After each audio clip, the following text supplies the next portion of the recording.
जय हिंद दोस्तों। हम पढ़ रहे थे जंतु ऊतक के बारे में। तो जंतु ऊतक का पहला भाग जो होता है उसके बारे में हम पढ़ेंगे। पहला भाग जंतु ऊतक का उपकला या एपिथेलियम कहते हैं। आज हम इसके बारे में पढ़ने वाले हैं। तो चलिए शुरू करते हैं जंतु ऊतक के बारे में। उपकला या एपिथेलियम यह सदैव महीन परतों में पाई जाती है। एपिथेलियम जो होता है यह महीन परतों में पाई जाती है। दूसरा, यह महीन परतों में पाई जाती है। दूसरा, यह शरीर को ढकने व रक्षा प्रदान करने वाला महीन परतों का बना ऊतक है। एपिथेलियम ऊतक जो होता है वह शरीर को रक्षा प्रदान करने वाला महीन परतों का बना ऊतक होता है। एपिथेलियम ऊतक जो होता है शरीर को ढकने व रक्षा प्रदान करने वाला महीन परतों का बना ऊतक है। इस ऊतक के द्वारा शरीर की त्वचा एवं आंतरिक अंगों की श्लेष्मिक झिल्ली का निर्माण होता है। इस ऊतक के द्वारा शरीर के अंदर शरीर की त्वचा एवं आंतरिक अंगों की श्लेष्मिक झिल्ली का निर्माण होता है। चौथा, इस ऊतक की कोशिकाएं आपस में सटी होती हैं। इस ऊतक में जो कोशिका पाई जाती हैं यह आपस में सटी होती हैं, जिससे इनके बीच अंतराकोशीय स्थान बहुत कम पाया जाता है या फिर नहीं पाया जाता। इसमें जो कोशिकाएं आपस में इस ऊतक में एक कोशिकाएं आपस में सटी होती है, जिससे इनमें अंतराकोशीय स्थान बहुत कम पाया जाता है। पर इस ऊतक को बाह्य रेशेदार झिल्ली इसके नीचे रहने वाले ऊतक से अलग करती है। इस ऊतक को बाह्य रेशेदार झिल्ली इसके नीचे रहने वाले ऊतक से अलग करती है। एक रेशेदार झिल्ली पाया जाता है जिसके द्वारा यह ऊतक अलग होता है। एग्जाम्पल, मुख गुहा का जो बाहरी परत होता है वह एपिथेलियम से ही बना होता है। अमाशय का जो झिल्ली होता है वह एपिथेलियम ऊतक से ही बना होता है।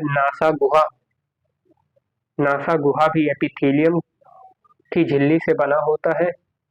फेफड़ा भी जो होता है इसका ऊपरी परत यह एपिथेलियम की ऊतक से ही बना होता है।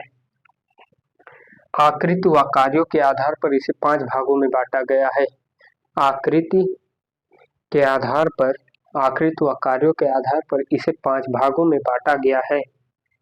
पहला पट्टीदार उपकला, दूसरा स्तरित, तीसरा घनाभ, चौथा स्तंभाकार उपकला, चौथा रोमाभ, पांचवा ग्रंथिल उपकला ऊतक। तो इन सब के बारे में हम पढ़ेंगे। तो पहला हम पढ़ते हैं पट्टीदार उपकला। पट्टीदार उपकला क्या होता है? पट्टीदार उपकला के बारे में हम पढ़ेंगे। पट्टीदार उपकला क्या होता है, इसका कार्य क्या है। ये ऊतक जो होता है पट्टीदार ऊतक, ये ऊतक त्वचा के बाह्यतम स्तर तथा मुख गुहा तथा नासा गुहा के श्लेष्मिक स्तर में पाया जाता है। पट्टीदार उपकला ऊतक जो होता है ये ऊतक के बाह्यतम स्तर, सबसे बाहरी स्तर पे मुख गुहा तथा नासा गुहा के श्लेष्मिक स्तर में पाए जाते हैं। ये ऊतक जो होते हैं बाह्यतम स्तर तथा त्वचा के बाह्यतम स्तर, यह जो त्वचा का बाह्यतम स्तर है यह पट्टीदार उपकला ऊतक से ही बना हुआ होता है। ये ऊतक नियमित आकृति की चपटी कोशिकाओं से बनते हैं। ये ऊतक जो होते हैं नियमित आकृति की, इनका एक आकृति होता है जो चपटा आकृति का होता है, उसी से ये बना होता है। तीसरा, ये ऊतक अपने नीचे स्थित अंगों की रक्षा करती है। ये ऊतक जो होता है अपने नीचे स्थित अंगों से अंगों की रक्षा करता है। त्वचा के अंदर जैसे हमारी नसें हैं, हड्डी है, ये सब का रक्षा यही करता है पट्टीदार उपकला ऊतक। तो हमने इसके पहले भाग के बारे में जाना जो कि कार्यों व आकृतियों के आधार पर बांटा गया है। अब इसके दूसरे बी वाले भाग के बारे में जानेंगे, दूसरे, तीसरे, चौथे और पांचवें भाग के बारे में जानेंगे। फिर उसके बाद एपिथेलियम के कार्यों के बारे में जानेंगे। तो इसका आप स्क्रीनशॉट ले लीजिए। इसके आगे हम इसके दूसरे भाग के बारे में जानेंगे, स्तरित उपकला के बारे में जानेंगे। तो इसका एक बार स्क्रीनशॉट आप ले सकते हैं। तो चलिए अब आगे बढ़ते हैं। तो चलिए स्तरित उपकला ऊतक के बारे में जानते हैं। स्तरित उपकला ऊतक के बारे में जानते हैं। ये ऊतक त्वचा के आंतरिक परतों तथा नेत्र की कार्निया में पाए जाते हैं। नेत्र का कार्निया जो होता है उसे हम दान दे सकते हैं। यह मरने के बाद भी 6 घंटे तक नेत्र का कार्निया जीवित रहता है। ये ऊतक त्वचा के आंतरिक परतों तथा नेत्र के कार्निया में पाए जाते हैं। स्तरित ऊतक जो होते हैं ये त्वचा के आंतरिक भागों व नेत्र के कार्निया में भी पाए जाते हैं। इन ऊतकों का निर्माण एक समान अथवा असमान प्रकार की कोशिकाओं की अनेक परतों से होता है। इन ऊतकों का निर्माण जो होता है एक समान अथवा असमान प्रकार की कोशिकाओं की अनेक परतों से होता है। अब इसके तीसरे या सी वाले भाग के बारे में जानते हैं जिसे घनाभ उपकला ऊतक कहते हैं। घनाभ उपकला ऊतक क्या होता है अब इसके बारे में जानेंगे। तो चलिए घनाभ उपकला ऊतक के बारे में जानते हैं। घनाभ उपकला ऊतक ये ऊतक लार ग्रंथि, गुर्दों तथा अन्य ग्रंथियों के वाहक नलिकाओं में पाए जाते हैं। ये ऊतक लार ग्रंथि, गुर्दों तथा अन्य ग्रंथियों की वाहक नलिकाओं में पाए जाते हैं। वाहक नलिकाएं वे होती हैं जो किसी चीज को लाने ले जाने में सहायता करती हैं, उसी से आर पार होता रहता है, आता जाता रहता है। इनकी जो कोशिकाएं होती हैं घनाभ आकृति की होती हैं।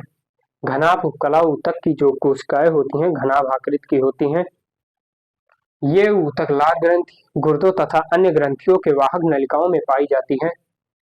स्तंभ उपकला ऊतक। स्तंभ उपकला ऊतक क्या होता है? ये ऊतक अमाशय व आंतों की भीतरी त्वचा में पाए जाते हैं। स्तंभाकार जो उपकला ऊतक होता है ये ऊतक अमाशय तथा आंतों के भीतरी त्वचा में पाए जाते हैं। इन ऊतकों की कोशिकाएं लंबी स्तंभाकार पाई जाती है। इन ऊतकों की जो कोशिकाएं होती हैं लंबी स्तंभाकार या बेलनाकार, लंबी स्तंभाकार या बेलनाकार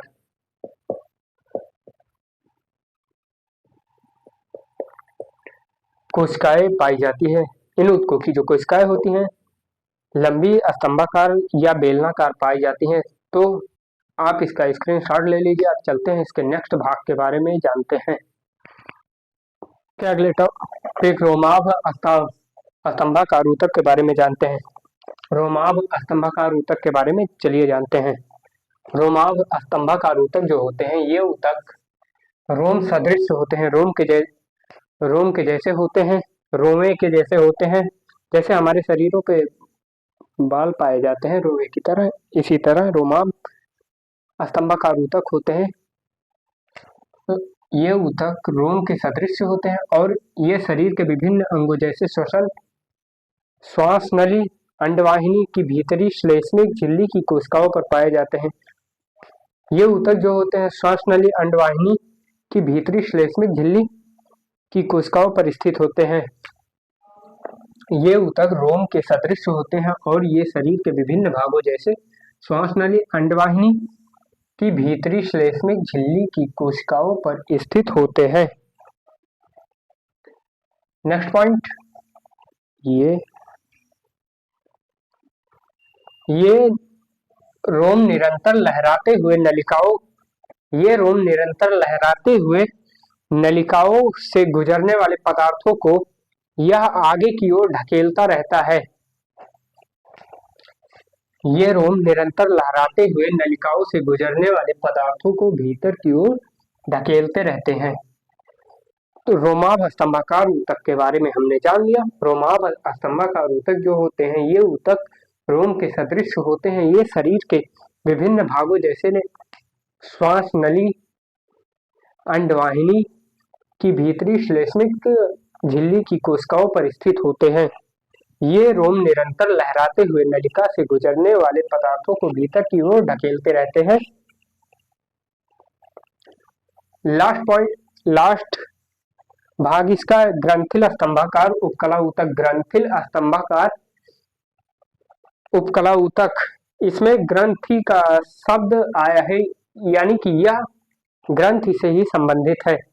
ग्रंथिल स्तंभाकार ऊतक इन ऊतकों की कोशिका स्तंभाकार होती है, जिनमें से कुछ बड़ी बड़ी कोशिकाएं होती हैं, जिनमें से जठर रस के समान, जठर रस नहीं, जठर रस के समान रासायनिक विशेष रासायनिक पदार्थों का स्राव होता रहता है। इन ऊतकों की कोशिका स्तंभाकार होती है। ग्रंथिल स्तंभाकार उपकला ऊतक की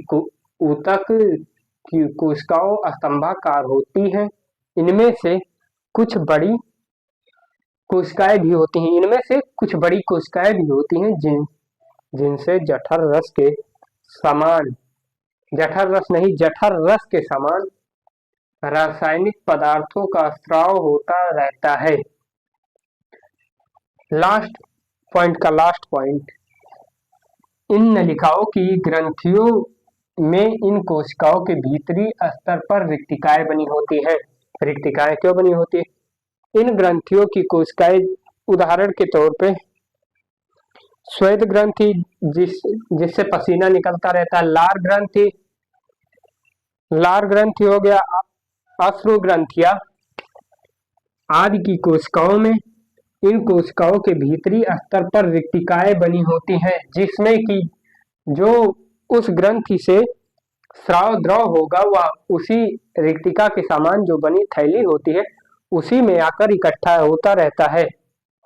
कुछ नलिकाओं की ग्रंथियों में इन कोशिकाओं के भीतरी स्तर पर रिक्तिकाएं बनी होती है, जिनमें ग्रंथि से स्रावित द्रव एकत्र होता है। तो हमने उपकला के प्रकार के बारे में जान लिया। अब उपकला या एपिथेलियम का कार्य क्या है, अब इसके कार्य के बारे में जानेंगे। इसका एक बार आप स्क्रीनशॉट ले लीजिए, फिर हम आगे बढ़ते हैं उपकला के कार्य के बारे में। तो उपकला के कार्य के बारे में जानने से पहले इस वीडियो को लाइक करें और चैनल को सब्सक्राइब जरूर करें। तो चलिए एपिथेलियम या उपकला जिसे कहते हैं इसके कार्य के बारे में जानते हैं। एपिथेलियम का कार्य क्या है? यह शरीर को एक सुरक्षात्मक आवरण प्रदान करता है, यानी कि यह शरीर को सुरक्षा प्रदान करता है। यह शरीर को एक सुरक्षात्मक आवरण प्रदान करता है। यह ऊतक चयनात्मक झिल्ली की तरह कार्य करता है। चयनात्मक झिल्ली क्या होती है, चलिए अब उसके बारे में जानते हैं। इसके आर पार केवल कुछ चुनिंदा चीज आवश्यक, जिसे कहते हैं आवश्यक पदार्थों का लेन देन संभव हो पाता है, इसीलिए इसे चयनात्मक झिल्ली की तरह कहते हैं। यह ऊतक चयनात्मक झिल्ली की तरह कार्य करता है, अतः इसके आर पार केवल आवश्यक पदार्थों का आदान प्रदान संभव हो सकता है। अलग अलग अंगों के लिए इनका कार्य भी अलग अलग होता है। अलग अलग अंगों के लिए इनका कार्य अलग अलग होता है। यह ऊतक संवेदांग की तरह कार्य करता है, क्योंकि यह हमारे त्वचा के बाहरी स्तर पर पाया जाता है, जिसे हमें कुछ महसूस होता है, इसीलिए इस ऊतक को संवेदांग ऊतक भी कहते हैं। यह ऊतक संवेदांग की तरह कार्य करता है। पांचवा, कई खोखले अंगों में यह ऊतक श्लेष्म स्राव करता है। कई खोखले अंगों में यह ऊतक श्लेष्म स्राव करता है। तो आज हमने उपकला या एपिथेलियम के बारे में पढ़ लिया। कल संयोजी ऊतक के बारे में पढ़ेंगे। तो इस वीडियो को लाइक और चैनल को सब्सक्राइब जरूर करें। धन्यवाद।